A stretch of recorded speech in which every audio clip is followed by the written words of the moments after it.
My name is Jessica Morgan. I'm 28 years old, and 3 weeks ago, I received a phone call that shattered the perfect image my family had built for 28 years. For as long as I can remember, my parents told me I was lucky. Lucky to be part of such a successful family. Lucky to have a roof over my head. Lucky that they took me in when my real mother abandoned me at the hospital. I believed them. I believed every word for 28 years. Then my aunt, the one the family never talks about, called me at 2 a.m. with 2 words that changed everything. They lied. Before I tell you what she meant, please take a moment to like and subscribe, but only if this story genuinely speaks to you. Drop your location and local time in the comments. I'd love to know where you're listening from. Now, let me take you back to the beginning, to the first time I realized something was very, very wrong with my perfect family. I grew up in a Mediterranean-style villa in Scottsdale, Arizona. 6 bedrooms, infinity pool, a 3-car garage that housed my father's vintage Porsche collection. My uncle, my father's brother, bought it for them as a wedding present. It was the kind of house that screamed success, the kind that hid secrets behind perfectly manicured hedges. There's a family photo in the entrance hall. Everyone's wearing white linen, smiling at the camera with practiced perfection. I'm in it, technically, but if you look closely, my smile doesn't quite reach my eyes. I'm standing slightly apart from my sister, like I'm visiting, not belonging. The first time I heard the story of my abandonment was when I was 7 years old. It was a Thursday. I remember because it was picture day at school, and I'd been excited to wear my new dress. Instead, that became the day everything shifted. We were having dinner, salmon, asparagus, wild rice, the kind of meal my mother planned days in advance. My sister Claire was talking about her upcoming dance recital, the lead role she'd earned in the Nutcracker. I asked a simple question. Mom, do I look like you or Dad more? The silence that followed felt like ice water. My father set down his fork with careful precision. Jessica, we've discussed this. You know you're not biologically ours. I was 7. I didn't know. No one had ever told me. My mother reached across the table, her diamond bracelet catching the light. Sweetheart, your birth mother left you at the hospital. She didn't want you. We chose you. That makes our love even more special. Chosen. The word was supposed to comfort me. Instead, it became a cage. Let me show you what being chosen looked like in my family. Claire's 10th birthday. A themed party at a rented mansion with a red carpet entrance, a live band, and 200 guests. Professional photographers documented every moment. The local society magazine ran a 3-page spread. My 10th birthday. Dinner at our house with just family. A store-bought cake with Happy Birthday Jessica, written in shaky icing. My father had a business call during dinner and took it. I blew out the candles alone while my mother checked her emails. When Claire turned 16, she got a white Range Rover with a custom pink interior and her initials stitched into the headrests. They threw a sweet 16 celebration at the country club, ice sculptures, a champagne fountain, sparkling cider for the kids, and a dress that cost more than some people's monthly rent.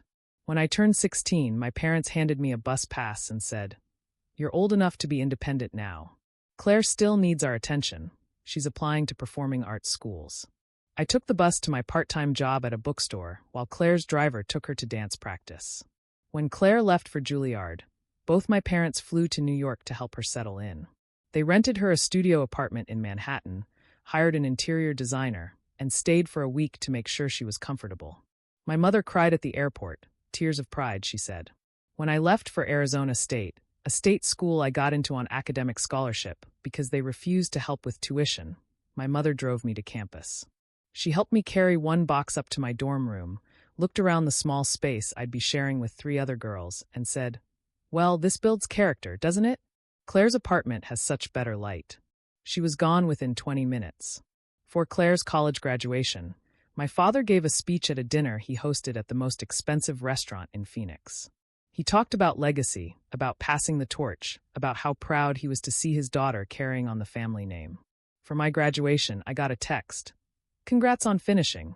Can't make it to the ceremony. Claire has a performance in New York. You understand." I walked across that stage alone, collected my diploma, and went back to my apartment where I ate Chinese takeout and wondered why being chosen felt so much like being forgotten. But there was one person who never treated me like I was less than. My Aunt Rebecca, my father's sister. Every year on my birthday, a package would arrive. Always beautifully wrapped, always thoughtful. Books she knew I'd love, journals with inspiring quotes. Once a vintage camera because I'd mentioned wanting to try photography. And always a card with the same message written in her elegant script. You are exactly who you're meant to be, Jessica. Don't let anyone dim your light. The truth has a way of finding us when we're ready for it. I didn't understand what she meant. Not then. Being chosen wasn't just about being treated differently. It came with rules. Expectations. A constant reminder that I should be grateful. When college tuition bills came, my father shook his head like I'd asked for something unreasonable. Claire is our priority, Jessica. She's pursuing her passion. You're studying accounting, you can pay that back easily. Besides, you should be grateful we raised you at all. Your real mother threw you away. So I worked 3 jobs through college. I was a barista at 5 a.m., a tutor in the afternoons, and a waitress on weekends. I graduated with $63,000 in student loans. Claire graduated debt-free with a trust fund, a car, and a year-long trip to Europe to find herself artistically. When there were family obligations, hosting dinner parties, organizing charity events my mother chaired, guess who did the actual work? Jessica, we need you to coordinate the caterers. Jessica, can you pick up the flowers? Jessica, the house needs to be spotless before the guests arrive. Claire was always too busy. Too talented. Too important to do manual labor. You're so good at this stuff, my mother would say, handing me a checklist. Claire's creative energy needs to be preserved for her art. When family decisions were made, where to spend holidays, which charities to support, even what color to repaint the living room, I wasn't consulted. This is a family decision, my father would say, as if I were staff, not his daughter. I moved out at 23, right after I landed my first real job as a junior accountant. I found a 1-bedroom apartment in Tempe for $900 a month. It was small, the air conditioning was temperamental, and the neighborhood wasn't fancy. But it was mine. A place where no one could tell me I should be grateful just for existing. One Sunday, I was having brunch with my mother, a rare occasion she'd suggested, which should have been my first warning sign. We were at her favorite bistro, the kind of place where the mimosas cost $18 and came with gold leaf. She was scrolling through her phone when she said, almost absently, you should really be more involved with the family foundation. My father's company had established a charitable foundation years ago. Tax benefits, mostly, though they did some legitimate good work. I didn't know I was invited to be involved, I said carefully. Well, Claire is taking over the leadership next year. It would look good if you participated too. Maybe you could handle the bookkeeping? You're good with numbers. There it was. Claire would lead. I would serve. What if I wanted a leadership role? I asked. My mother looked up from her phone, genuinely surprised. Jessica, this is a family foundation. Claire has the right background, Juilliard, her connections, her presence. You're wonderful with details, but leadership requires a certain breeding. Breeding. Like I was a dog from the pound instead of her daughter. That's when something Mrs. Chun, our neighbor from years ago, had said popped into my head. I'd been 17, helping her carry groceries, when she mentioned, "Your Aunt Rebecca was so heartbroken when your parents cut her off. She loved you so much." I'd asked my mother about it that night. She'd waved her hand dismissively. Rebecca has always been dramatic. She made accusations she couldn't prove, and your father had to protect this family. Some people can't accept when they're wrong. But the way she said it, the way her eyes flickered to my father, the way her voice got just a little too sharp, something felt off. I filed it away. Another piece of a puzzle I didn't know I was solving. Fast forward to 3 weeks ago. I was 28 years old, working as a senior accountant at a tech startup. Salary, $74,000 a year. Nothing spectacular, but I'd worked hard for it, and it was mine. It was 2 a.m. on a Tuesday when my phone rang. Unknown number with a Phoenix area code. I almost didn't answer. Jessica? The voice was familiar but distant, like a song I'd heard years ago. It's Aunt Rebecca. I sat up in bed, suddenly wide awake. I hadn't spoken to her in over a decade. Not since I was 16, and my parents forbade any contact. Aunt Rebecca? How did you? I don't have much time, and I need you to listen. Her voice was urgent, shaking. They lied to you, Jessica. About everything. You weren't abandoned. You weren't chosen. You were stolen. The room tilted. What are you talking about? Your mother, your real mother, didn't abandon you. She was my best friend. She died in childbirth, and in her will, she left you to me. I was supposed to raise you. But your father and Patricia, they took you. They filed paperwork, forged documents, paid off the right people. They convinced a judge I was unstable. My hands were shaking so hard I could barely hold the phone. That's insane. Why would they? The inheritance, Jessica. Your biological mother came from money. Old money. When she died, you inherited everything. A trust fund worth millions that you were supposed to access at 25. But the trustees required you to be raised by me, her chosen guardian. Your father found a loophole. If I was declared unfit, and they adopted you, they could control the trust until you turned 30. I couldn't breathe. You're lying. You're making this up. I have proof. Her voice cracked. Documents, letters, the original will. I've been fighting for years to get access to you, but they've blocked me at every turn. Jessica, you turned 28 last month. In 2 years, that trust transfers to you automatically. They can't stop it, but they're going to try. How do you know this? Because I just got off the phone with the trustee. Your father has been petitioning the court to declare you mentally incompetent so he can maintain control of the funds. He's planning to have you evaluated by a psychiatrist he's already paid off. It's happening next week. The world stopped spinning. Come see me, Rebecca said. Tomorrow. I'm at the Sedona address I'm about to text you. I have everything. The will, the trust documents, your mother's letters to you. Everything they kept from you. Why now? Why after all these years? Because you're finally old enough that I can't be stopped from contacting you. And because time is running out. Please, Jessica. Trust me one more time. She hung up. 2 minutes later, a text arrived with an address. I sat in my dark apartment, staring at my phone, feeling everything I'd ever believed begin to crumble. I didn't sleep that night. I sat on my couch until sunrise, staring at that address, Rebecca's words replaying in my mind like a broken record. You were stolen. At 6 a.m., I called in sick to work. By 7 a.m., I was in my car driving north toward Sedona. The 2-hour drive felt like both an eternity and an instant. Rebecca's house was a small adobe cottage tucked into the red rocks, surrounded by desert gardens and wind chimes that sang in the morning breeze. Nothing like the ostentatious wealth my parents displayed. She was waiting on the porch when I pulled up. I hadn't seen her in 12 years, but I would have recognized her anywhere. She had my eyes, or I had hers. The same green with gold flecks. The same way of looking at someone like she could see straight through to the truth.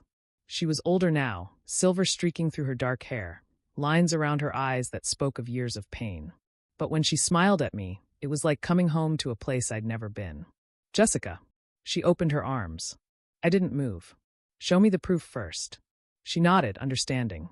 Come inside. The cottage was filled with light, art on every wall, books stacked on every surface. It felt alive in a way my parents' perfectly decorated house never had. Rebecca led me to a dining table where she'd laid out folders, each one labeled and organized with a precision that reminded me of myself. I'm going to show you everything, she said quietly. But first, I need you to prepare yourself. This is going to hurt. She opened the first folder and pulled out a photograph. It was a woman who looked exactly like me. Same hair, same eyes, same smile. She was maybe 25, glowing, radiant, her hand resting on a very pregnant belly. This is your mother, Rebecca said softly. Her name was Sarah Morgan. She was my best friend from college. And she loved you more than anything in this world. I couldn't speak. I couldn't breathe.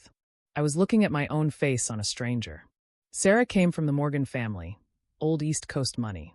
Her parents died in a plane crash when she was 19, and she inherited everything. About $40 million, properties, investments. She was smart about it, careful. She didn't trust easily. Rebecca pulled out another document. When she got pregnant with you, she was single. The father was someone she'd dated briefly. He wasn't interested in being a parent. But Sarah wanted you desperately. So she made arrangements. She slid a legal document across the table. Last will and testament of Sarah Elizabeth Morgan. I scanned it, my accounting training helping me parse the legal language. Guardian of minor child, Rebecca and Morgan's sister. Trustee of estate, First Heritage Trust Company. Terms. All assets to be held in trust for Jessica Morgan until she reaches age 25, at which point she assumes full control. Guardian Rebecca Morgan to receive annual distributions for the child's care and education. Sister? I looked up at Rebecca. You're her sister? Yes. Rebecca's eyes filled with tears. Which makes you my niece. My blood. Not some charity case your father rescued. My hands started shaking. Sarah died 4 hours after you were born. Complications during delivery. They couldn't stop the bleeding. She held you once, named you Jessica after our grandmother, and made me promise I'd tell you every day how much she loved you. Rebecca pulled out a stack of letters, all addressed to me in that same handwriting from the photograph. She wrote to you, every week of her pregnancy. Letters for you to read when you were older. Letters your father stole. I picked up the first one. The date was 28 years ago, almost to the day. My dearest Jessica, today I felt you kick for the first time. The doctor says you're healthy and strong. I can't wait to meet you. Your Aunt Rebecca and I are preparing the nursery. Yellow walls because we don't know yet if you're a boy or girl, but I have a feeling you're my little girl. I'm going to give you everything, sweetheart. Not money, though you'll have that too, but love, truth, freedom to be whoever you want to be. You're already so loved. Forever your mother, Sarah.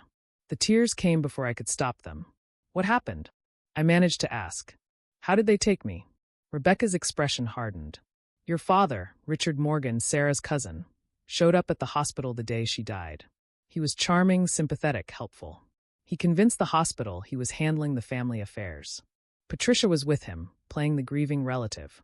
She pulled out more documents. Hospital records, death certificates, legal filings. I was in New York when Sarah died, trying to get back. By the time I arrived, you were already gone. They told me you'd been placed with appropriate family, and that I was too young, too unstable, too irresponsible to raise a child. I was 26, Jessica. I had a good job, a stable life. But Richard had money and lawyers.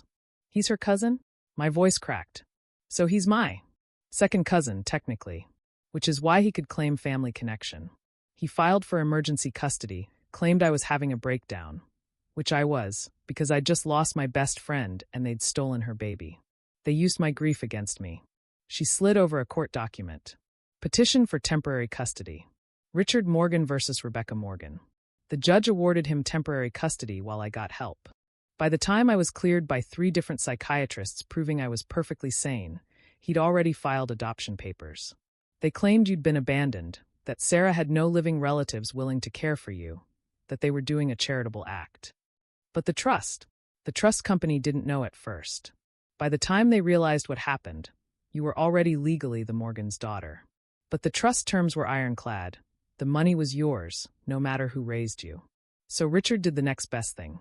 He convinced the trustees that he should manage the funds in your best interest until you were 30. She showed me the trustee agreement. Richard Morgan appointed as financial guardian until Jessica Morgan reaches age 30 or is deemed financially competent by independent evaluation. He's been taking management fees for 28 years. 20% annually. He's bled millions from your inheritance while raising you to believe you were worthless. The room was spinning. The psychiatrist evaluation Rebecca mentioned. He's trying to have you declared incompetent before you turn 30. If he succeeds, he can control the money indefinitely, maybe even contest the trust entirely. You'd never see a penny. I looked at all the documents spread across the table. Birth certificates, trust documents, letters from my mother, legal filings, photographs.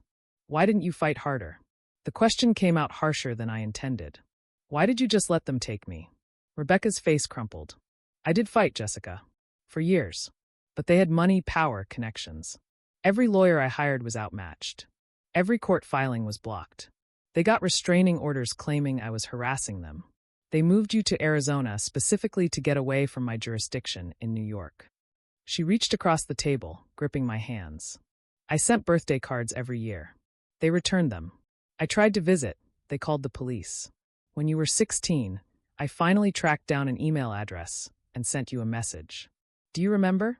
I did. Vaguely. An email from someone claiming to be my aunt, saying my parents were lying to me. My father had shown it to me, explained it was from his troubled sister, who was obsessed with conspiracy theories. I'd blocked the address without responding. I'm so sorry, I whispered. You were a child. You believed what they told you. Rebecca squeezed my hands. But you're an adult now. And in 2 years, everything changes.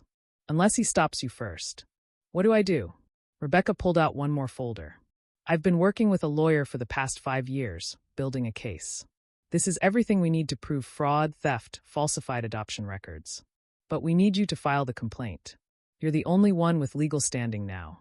She slid a business card across the table. Patricia Chun, attorney at law, specializing in trust litigation and family law. Wait, Chun?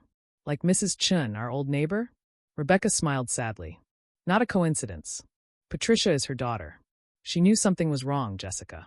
She's been helping me for years, waiting until you were old enough to come forward yourself. Everything was connected. All those little moments, those hints, those feelings that something was off, they were all real. There's one more thing. Rebecca handed me a final envelope. Your mother left you a letter to be opened on your 28th birthday. I've been holding it for you. My hands trembled as I opened it. My darling Jessica, if you're reading this, I'm gone, and you're 28 years old. I hope Rebecca has told you how much I loved you. I hope you've had a beautiful life. I hope you've become exactly who you were meant to be. I'm leaving you everything I have. Not because I want money to define you, but because I want you to have freedom. Freedom to choose your own path, to take risks, to live without fear. But more than money, I'm leaving you the truth. The truth about who you are, where you came from, and how deeply you were wanted. You were not an accident. You were not a burden. You were my greatest joy. Be brave, my sweet girl. Be true. And know that somewhere, I'm watching over you, so proud of the woman you've become. All my love forever, Mom. I sobbed. Deep, wrenching sobs that came from 28 years of believing I was unwanted, unloved, a charity case someone had graciously taken in. Rebecca held me while I cried, the way a mother should have, the way my real mother would have. When I could finally breathe again, I looked up at her. Tell me what to do. We fight, Rebecca said. We take back what's yours. And we make sure he never does this to anyone else again. Patricia Chen's office was in downtown Phoenix, a sleek high-rise with floor-to-ceiling windows overlooking the city. She was nothing like the lawyers my father used. No expensive suit, no intimidating demeanor. She wore simple black slacks and a blazer, her hair pulled back in a practical ponytail, and when she shook my hand, her grip was firm and reassuring. I've been waiting a long time to meet you, Jessica, she said. My mother spoke about you often. She always knew something wasn't right. We sat in her conference room, Rebecca beside me, as Patricia laid out the strategy. The evidence is overwhelming, she explained, spreading documents across the table. Forged adoption papers, falsified court testimony, fraudulent guardianship claims. Your father committed multiple felonies to gain control of your inheritance. What about the psychiatric evaluation he's planning? Patricia's jaw tightened. We obtained a copy of his petition through discovery. He's scheduled you for an evaluation next Friday with Dr. Michael Brennan, a psychiatrist who's testified in 4 other cases for your father's business associates. Always finding incompetence when it's financially convenient. So it's a setup. Completely. But here's what we're going to do. She slid a document across to me. We're filing an emergency injunction to block the evaluation. Simultaneously, we're filing a lawsuit for fraud, theft, and unlawful adoption. We're also petitioning the court to remove your father as trustee immediately and install an independent party. My heart was racing.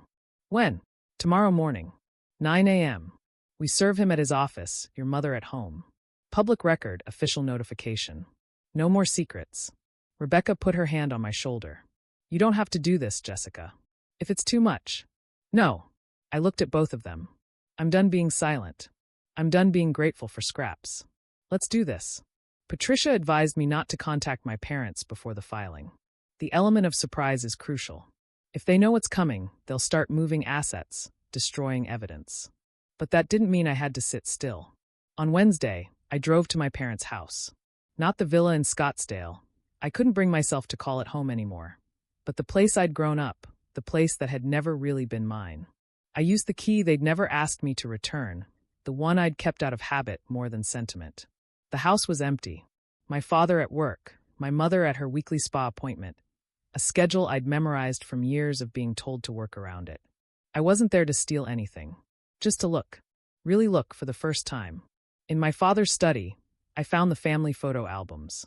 Page after page of Claire, her first steps, her first dance recital, her graduations, her performances.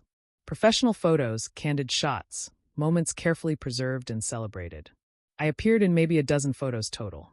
Always in the background, always slightly out of focus, like an extra who wandered into someone else's movie.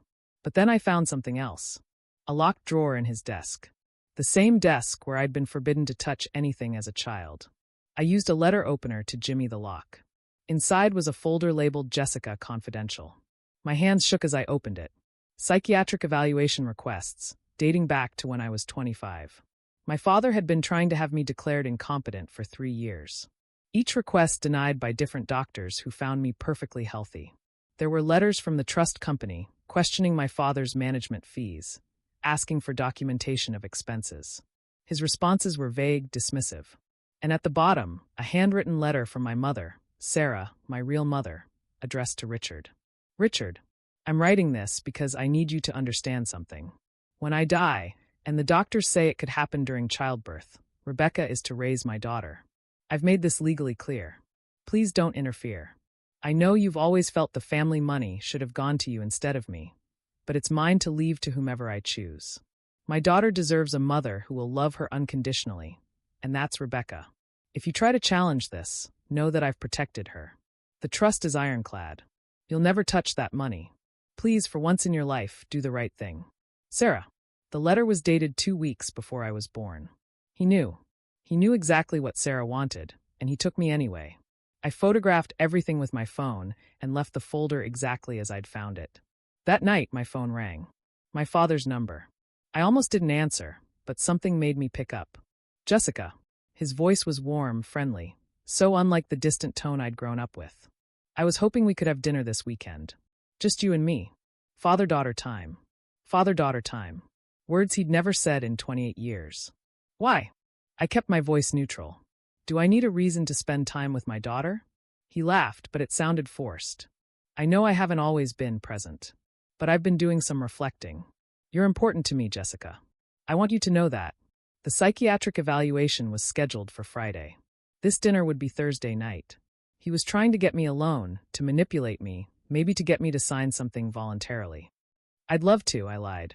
Where and when? The Capitol Grill, 7 p.m. Thursday. I'll make a reservation. I'll be there. After I hung up, I called Patricia. He's making his move, I told her. The dinner is a setup. Probably. But here's what you're going to do. Wear this. She described a small recording device her investigator would drop off at my apartment. Arizona is a one-party consent state. Whatever he says, we can use it. The Capitol Grill was one of my father's favorite restaurants. Dark wood leather booths, the kind of place where deals were made over $30 steaks and $100 bottles of wine. He was already seated when I arrived, looking every bit the successful businessman in his tailored suit. He stood, smiled, and actually pulled out my chair. Jessica, you look wonderful. I was wearing a simple black dress and the wire Patricia had given me, hidden beneath my blazer. Thank you for inviting me, Dad. We ordered. He chose the most expensive wine on the menu without asking if I wanted any. Typical.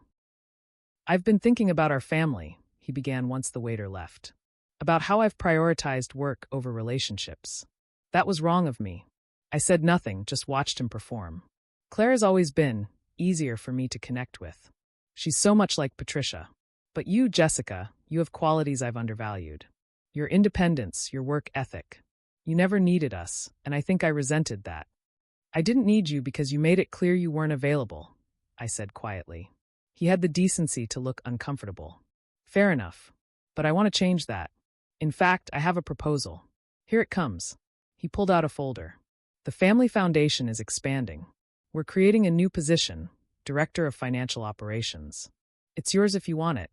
$80,000 salary, full benefits, equity in the foundation's investment portfolio. It was more than my current job paid. More than he'd ever offered me in my life. What's the catch? No catch. Just, there are some administrative formalities.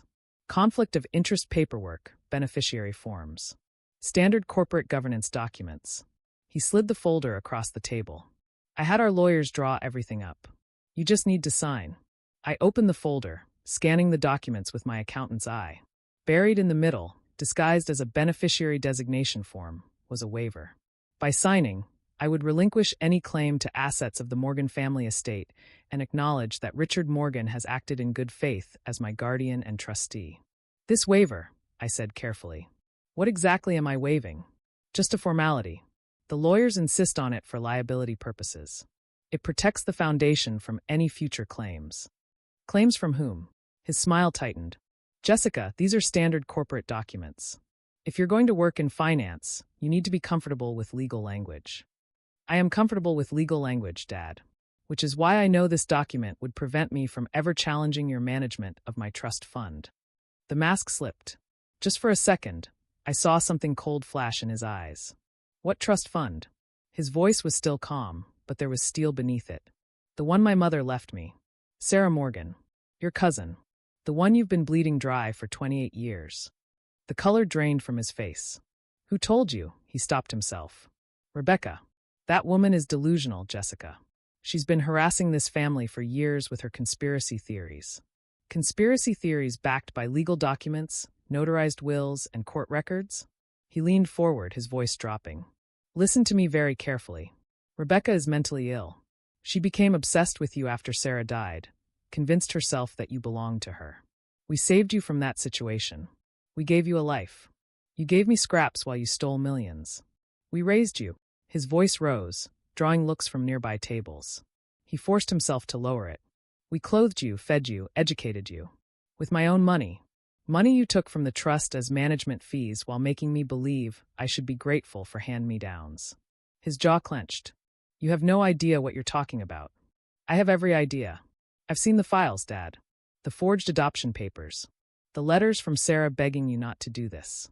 The psychiatric evaluations you've been trying to force on me for 3 years. He sat back, recalculating. When he spoke again, his voice was different. Harder. You ungrateful little bitch, he said quietly. We took you in when no one else wanted you. We gave you our name. And this is how you repay us. Sarah wanted me. Rebecca wanted me. You just wanted the money. That money should have been mine. The words burst out before he could stop them. Sarah inherited everything when her parents died. I was older. I was the one running the family business. But she got it all because they liked her better. And then she was going to give it to some bastard child and a flake like Rebecca. There it was. The truth, raw and ugly. So you stole your dead cousin's baby. I saved you from a life of instability. Rebecca couldn't have provided for you. We could. We did. You made me feel worthless while you spent my inheritance. You are worthless. His voice was venomous now. Do you know what Sarah said about you in her will? That she hoped you'd be strong and independent. Well, congratulations. You're so independent you have nothing. No family, no real connections, no place in this world. We gave you that, and you're throwing it away for what? Some fantasy Rebecca sold you. I stood up, my hands surprisingly steady. You're right about one thing. I am strong and independent. Strong enough to walk away from people who never loved me. And independent enough to take back what's mine. You'll never win, he hissed. I have lawyers. I have money. I have connections that will bury you. You have my money, I corrected. And tomorrow morning that changes. I left him sitting there, his expensive wine untouched, his face purple with rage. The recording device had captured every word. Friday morning, 9 a.m., I stood beside Patricia and Rebecca in the courthouse lobby. In my hands was a folder containing everything. The original will, the forged adoption papers, the trust documents, and the recording from last night's dinner. Ready? Patricia asked. I nodded. Let's do this. We filed into the courtroom. Judge Caroline Foster presided. A woman in her 60s with silver hair and sharp eyes that suggested she'd seen every trick in the book. My father's legal team was already there. 3 lawyers in $1,000 suits, led by Martin Whitmore, the attorney who'd helped my father maintain control of the trust for years. My father sat at their table, composed and confident. My mother was beside him, looking pale and nervous. Claire sat in the gallery. Scrolling through her phone like this was just another inconvenience. When they saw me walk in with Rebecca, my father's expression hardened. My mother actually gasped. All rise, the bailiff announced. Judge Foster took her seat and reviewed the emergency petition Patricia had filed. The courtroom was silent except for the rustle of papers. This is quite a claim, Ms. Chun, the judge said finally. You're alleging fraud, falsified adoption records, and unlawful control of a trust fund spanning nearly 3 decades. Yes, Your Honor. And we have extensive documentation to support every allegation. Mr. Whitmore, I assume you'll be contesting this? Martin Whitmore stood, radiating practiced confidence. Absolutely, Your Honor. This petition is based on the ramblings of a mentally unstable woman who has been harassing the Morgan family for years. Rebecca Morgan has a documented history of. I'd like to submit evidence, Your Honor, Patricia interrupted smoothly. Starting with the original last will and testament of Sarah Elizabeth Morgan, properly executed and notarized, naming Rebecca Morgan as guardian of the minor child Jessica Morgan. She handed documents to the bailiff, who passed them to the judge. I'd also like to submit the adoption petition filed by Richard Morgan, which claims Sarah Morgan had no living relatives willing to care for the child. A statement that was demonstrably false, as Rebecca Morgan had already been named guardian in a legal will executed 2 weeks prior. More documents passed forward. Judge Foster studied them carefully. Ms. Chun, this will appears legitimate. Mr. Whitmore, do you have documentation showing your client's adoption was properly executed with all parties notified? Whitmore shuffled through his papers. Your Honor, this was nearly 30 years ago. Record-keeping standards were different then. The will is from 30 years ago and appears to be in perfect order, Judge Foster observed dryly. Surely the adoption records are similarly preserved. We'll need time to locate the complete file. Your Honor, if I may, Patricia interjected. We've already obtained the adoption records through discovery. They show that Rebecca Morgan was never properly notified of the proceedings, which violates Arizona adoption law requiring notification of all named guardians. That's not, Whitmore started. Furthermore, Patricia continued, we have evidence that Mr. Morgan knowingly concealed the existence of Sarah Morgan's will from the court during adoption proceedings. A will that specifically excluded him from guardianship and named his sister instead. She submitted the letter I'd found in my father's desk, Sarah's letter to Richard, explicitly asking him not to interfere. Judge Foster read it, her expression growing colder. Mr. Whitmore, your client received a letter from the deceased specifically asking him not to pursue guardianship, and then filed for adoption claiming to be the child's only willing family member? Your Honor, that letter is taken out of context. It seems quite clear in context. The judge looked at my father. Mr. Morgan, did you receive this letter from your cousin before filing for adoption? My father stood, his voice calm and measured. Your Honor, Sarah was not in her right mind at the end. She was frightened, hormonal from pregnancy, and unduly influenced by her sister. I believed, and still believe, that I was acting in Jessica's best interests. By concealing a legal will and lying to the court? By providing her with a stable, two-parent home instead of leaving her with an unstable single woman who. Your Honor, Rebecca stood, her voice shaking but firm. I was 26 years old with a master's degree and a job as a hospital social worker. I had stable housing and sufficient income. The only thing unstable about me was my grief at losing my sister and having her child stolen from me. Ms. Morgan, please sit down, Judge Foster said, not unkindly. You'll have your chance to testify. She turned back to Patricia. Counselor, you mentioned evidence regarding the trust fund? Yes, Your Honor. Sarah Morgan's estate was placed in an irrevocable trust for Jessica Morgan, to be distributed at age 25. Richard Morgan was never named as trustee in the original documents. However, shortly after the adoption was finalized, he petitioned the trust company to appoint him as financial guardian, claiming Rebecca Morgan was too unstable to manage the child's finances. And the trust company agreed? They had no reason not to. Mr. Morgan was the child's legal adoptive father at that point. What they didn't know was that the adoption itself was fraudulent. Patricia submitted the trust documents, highlighting the management fees my father had collected. Over the past 28 years, Mr. Morgan has collected approximately $8 million in management fees from a trust that was never supposed to be under his control. The number hung in the air like a bomb. My mother made a small sound. My father's jaw clenched. $8 million, Judge Foster repeated. Mr. Whitmore? Your Honor, those fees were standard and customary for trust management. Standard for managing $40 million is not 20% annually, Patricia cut in. The standard industry rate is 1 to 2%. Mr. Morgan has been systematically draining his daughter's inheritance while raising her to believe she had nothing. I'd like to submit one final piece of evidence, Your Honor. Patricia pulled out her phone and connected it to the courtroom's audio system. This is a recording from a dinner between Jessica Morgan and Richard Morgan that took place last night. Arizona is a one-party consent state, and Ms. Morgan consented to the recording. She pressed play. My father's voice filled the courtroom. That money should have been mine. Sarah inherited everything when her parents died. I was older, I was the one running the family business, but she got it all because they liked her better. And then the words that made my mother close her eyes in shame. You are worthless. You have nothing. No family, no real connections, no place in this world. The silence that followed was deafening. Judge Foster's expression was granite.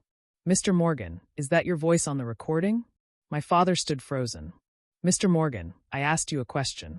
Yes, he said finally. But it was taken out of context. I was upset. I said things I didn't mean. You admitted that you believed your cousin's inheritance should have been yours.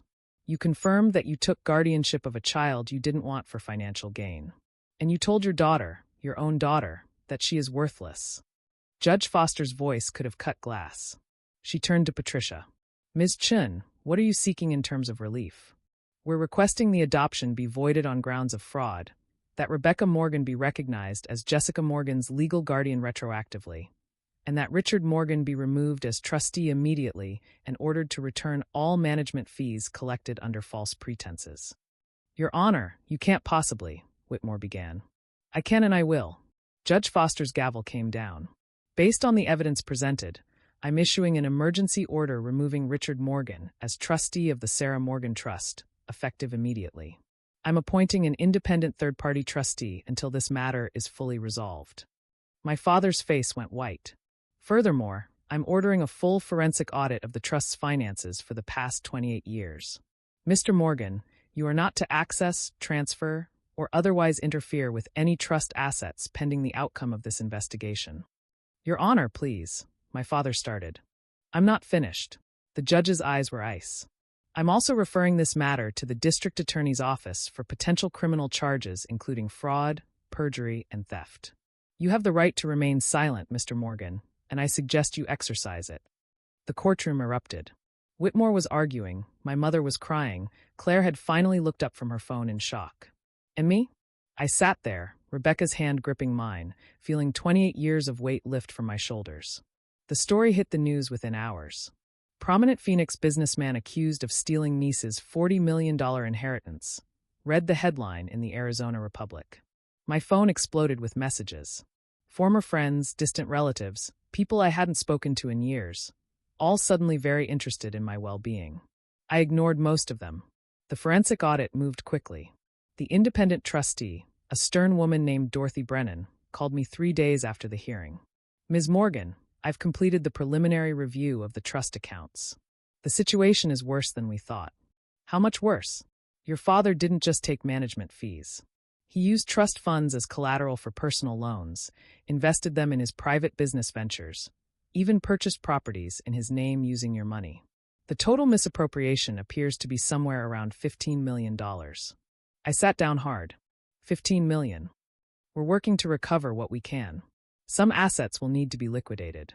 But conservatively, once everything is accounted for and the trust transfers to you, you're looking at approximately $28 to $30 million. $30 million. Money that should have been mine all along. Money my father had stolen while making me believe I was worthless. There's something else, Dorothy continued. Your mother, Patricia Morgan, came to see me yesterday. She wants to cooperate with the investigation. She's willing to testify against your father in exchange for immunity from prosecution. What did you tell her? That the decision isn't mine to make.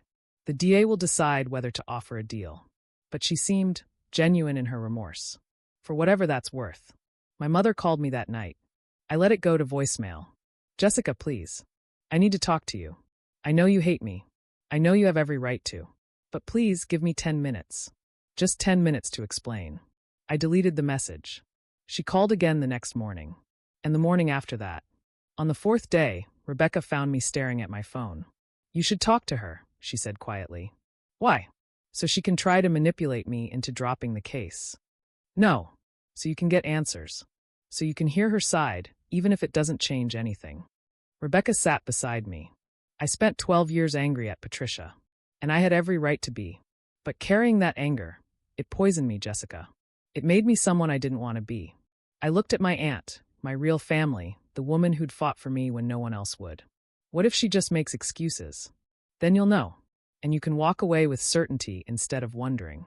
I called my mother back. We met at a coffee shop near her new apartment, a modest two-bedroom in Tempe, so different from the villa she'd left behind. The villa that, it turned out, my father had purchased using trust funds. That property was being seized as part of the asset recovery. My mother looked smaller somehow. Older. She'd aged years in the past week. "Thank you for coming," she said as I sat down. Her hands shook around her coffee cup. "You have 10 minutes. She nodded, taking a breath. "I'm not going to ask for forgiveness. I don't deserve it. I just want you to understand how it happened. You helped him steal me." "Yes." She didn't try to deny it. "I knew Sarah had named Rebecca as guardian. I knew what Richard was planning. And I went along with it because I was weak and selfish and terrified." "Terrified of what?" "Of him." She looked up at me, and I saw genuine fear in her eyes. "Your father, he wasn't always controlling. When we first met, he was charming, successful, attentive. But after we married, things changed. He became obsessed with status, with money, with proving he was better than Sarah, better than everyone." She twisted her wedding ring, still wearing it, I noticed, even though she'd filed for divorce. "When Sarah died and he saw an opportunity to get her money through you, I tried to object. Once. He made it very clear what would happen if I didn't cooperate. He had connections, lawyers, power. He said he'd make sure I lost everything, that I'd end up with nothing. So you chose yourself over a baby who needed protection." "Yes." A tear rolled down her cheek. "I chose myself. And I've lived with that shame every single day for 28 years. That's not good enough." "I know." She wiped her eyes. "I know it's not. But I need you to understand. I didn't realize how bad it would get. I thought he'd treat you well, that you'd have a good life with us. I didn't know he'd withhold love, make you feel worthless, turn you into a servant in your own home.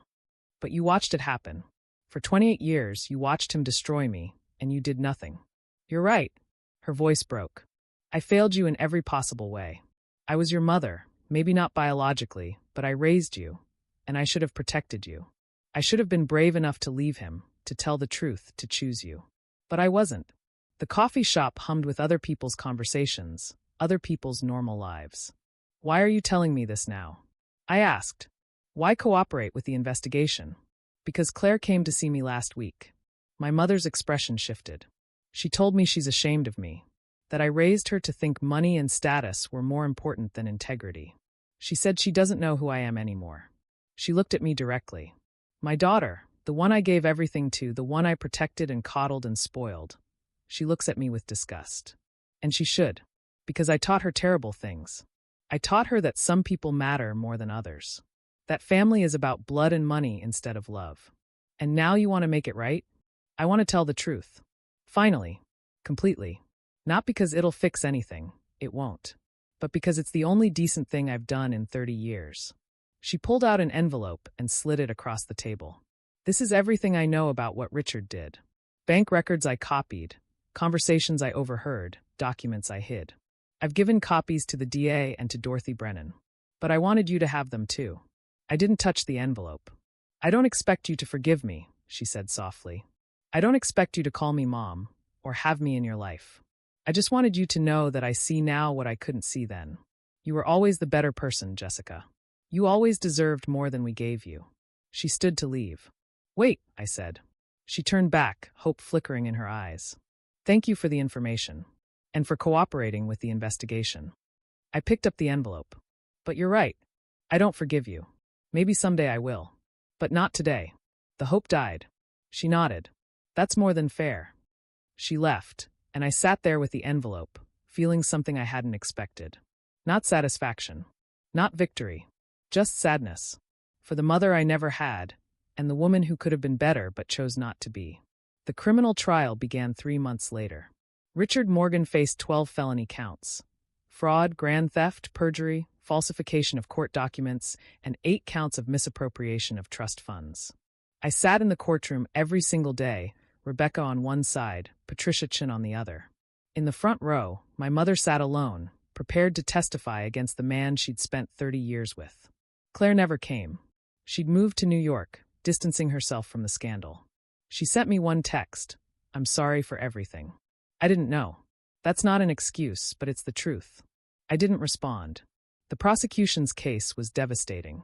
They had the forged adoption papers, the falsified court testimony, the hidden will, the the trust documents showing systematic theft. They had my father's own recorded voice admitting he believed the money should have been his. And they had my mother's testimony. She took the stand on day 4, wearing a simple gray dress, no jewelry except her wedding ring, which she removed before being sworn in, setting it deliberately on the witness stand rail. "Mrs. Morgan," the prosecutor began, "how long have you been married to the defendant?" 30 years. But I filed for divorce 2 months ago. Can you tell the court what you know about the adoption of Jessica Morgan? My mother took a breath. My husband and I conspired to fraudulently adopt Jessica Morgan in order to gain control of her inheritance. We knew Sarah Morgan had named her sister Rebecca as guardian. We knew it was against Sarah's wishes. We did it anyway. The courtroom went silent. Can you elaborate on what conspired means in this context? Richard forged documents. He paid a lawyer to falsify court filings. He had Rebecca Morgan's psychiatric records altered to make her appear unstable. He bribed a court clerk to lose Sarah's original will in the system. Her voice was steady, factual. I knew about all of it. I helped him practice his testimony. I lied to social workers who came to our home. I created the illusion of a loving family that wanted Jessica. Why did you do this? Because my husband told me to. Because I was afraid of him. Because I was weak. She looked directly at the jury. Those are reasons, not excuses. I'm responsible for my actions. I helped steal a child and destroy her relationship with her real family. There's no justification for that. Richard's lawyer tried to discredit her during cross-examination, painting her as a bitter ex-wife seeking revenge. But my mother didn't waver. She answered every question with painful honesty, never defending herself, never minimizing what she'd done. When asked why she was testifying, she said simply, "Because my daughter, Claire, told me she was ashamed of me. And she was right to be. I want her to know that people can change, even if it's too late." The defense tried to argue that my father had genuinely believed he was acting in my best interests, that the adoption had been a good faith attempt to give me a stable home. But the recording of our dinner destroyed that argument. The jury heard him call me worthless. Heard him admit he believed the money should have been his. Heard him threaten to bury me with his lawyers and connections. They deliberated for 4 hours. Guilty on all 12 counts. My father showed no emotion as the verdict was read. He sat perfectly still, his expensive suit immaculate, his face a mask. But when the judge announced sentencing would be in 2 weeks, he turned and looked directly at me. There was no remorse in his eyes. No apology. Just cold calculation, like he was still trying to figure out how to win a game he'd already lost. I stared back, refusing to look away. After 28 years of making me feel small, he no longer had that power. Judge Foster sentenced Richard Morgan to 15 years in federal prison with no possibility of parole for the first 7. "Mr. Morgan," she said, "you didn't just steal money. You stole a childhood. You stole a relationship between a child and her family. You spent nearly 3 decades making your victim feel worthless so she wouldn't question your authority. That is not just theft, it's psychological abuse on a scale I've rarely seen." She ordered full restitution of all misappropriated funds plus interest, along with punitive damages. The trust estate will be made whole, and Ms. Morgan will receive everything her mother intended her to have. You will spend your remaining years knowing that despite all your manipulation, all your lies, you failed. Your victim won. You lost. My father was led away in handcuffs. He didn't look back. My mother received probation and community service in exchange for her cooperation. The judge acknowledged her testimony had been crucial, but made clear that cooperation doesn't erase culpability. As we left the courthouse, reporters swarmed with questions. Patricia Chun handled them with professional efficiency. Ms. Morgan is grateful for the justice system's thorough investigation. She looks forward to honoring her mother's legacy and moving forward with her life. I said nothing. I didn't need to. The truth had spoken for itself. The trust was fully restored. After asset recovery, liquidation of improperly purchased properties, and legal fees, the final amount came to $32 million. $32 million that was finally legally, irrevocably mine. Dorothy Brennan, the trustee, walked me through everything in her office. "You have complete control now," she said. "No oversight, no restrictions, no one who can touch this except you. What do you want to do with it?" I'd been thinking about that question for months. "First," I said, "I want to pay off Rebecca's legal fees. All of them, for every year she fought for me." "Already done," Rebecca said from beside me. "I won't take your money, Jessica. It's not my money. It's my mother's money, and she would want you to have it. You spent 12 years trying to get me back. Let me give you something in return. Rebecca's eyes filled with tears, but she nodded. Second, I want to establish a foundation. The Sarah Morgan Foundation for Children's Rights. Specifically to help kids who've been caught in fraudulent custody situations.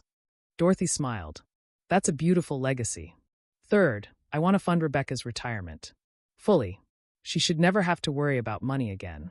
Jessica, Rebecca started. Please, I said. Let me do this. Let me take care of you the way you tried to take care of me.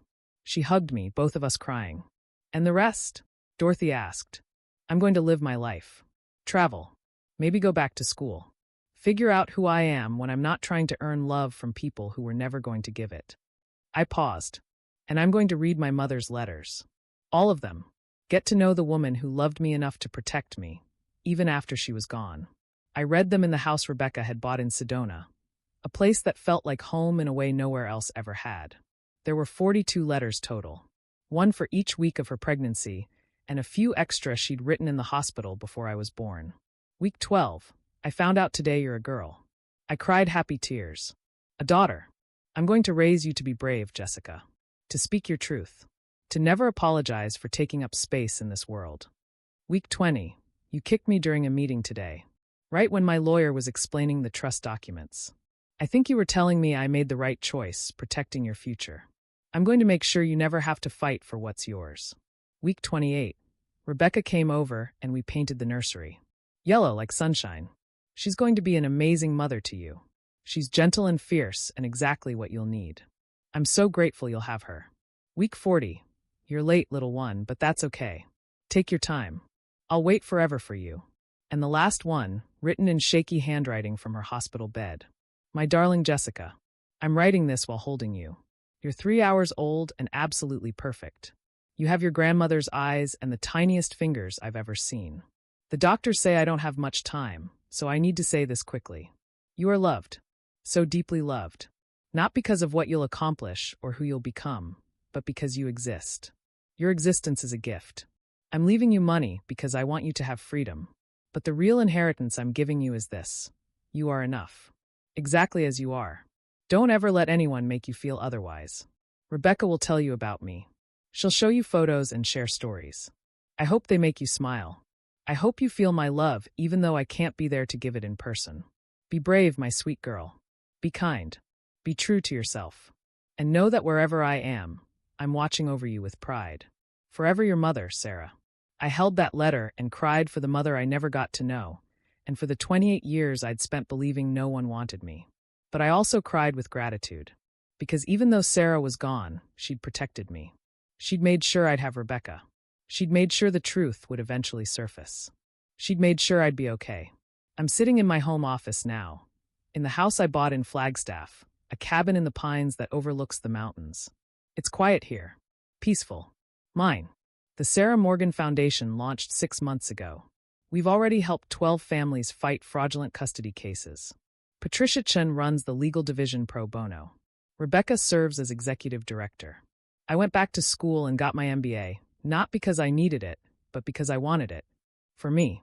Not to prove anything to anyone else. My father writes me letters from prison. I don't open them. Maybe someday I will, but not yet. My mother and I have coffee once a month. It's awkward and painful, and probably always will be. But she's doing the work. Therapy, amends, genuine change. Claire joined us last month. We're not close, but we're trying.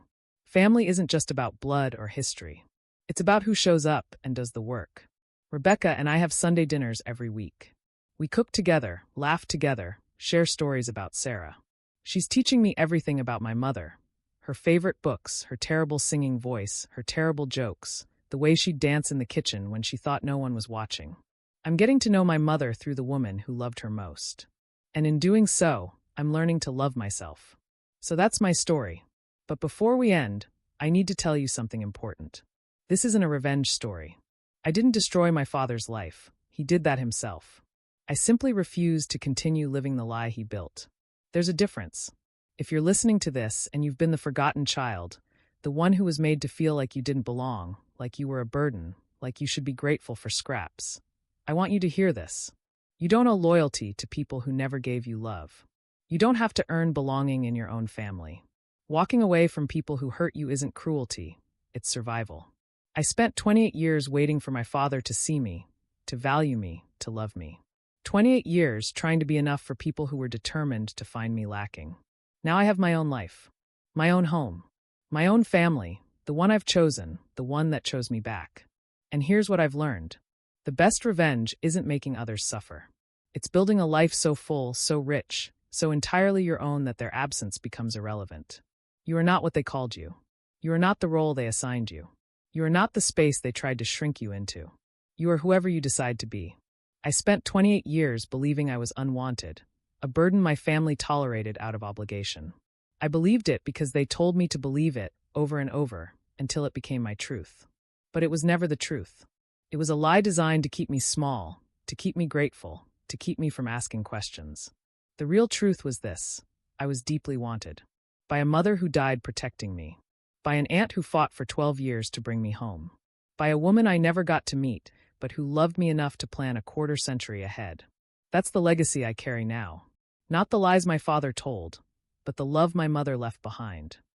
If you're still with me, if you've listened this far, thank you. Thank you for giving my story your time, for witnessing my truth. I'd love to hear yours. Have you ever discovered a lie that changed everything? Have you ever had to choose between family loyalty and your own truth? Drop your story in the comments. I read every single one. And if this resonated with you, please consider subscribing. Check out the other stories in the description. I think you'll find something there that speaks to your heart. Until next time, remember this: you deserve a seat at the table. Not because you earned it, not because someone granted it to you, but because you exist, and that has always been enough. Your table is waiting. All you have to do is sit down. Take care of yourself.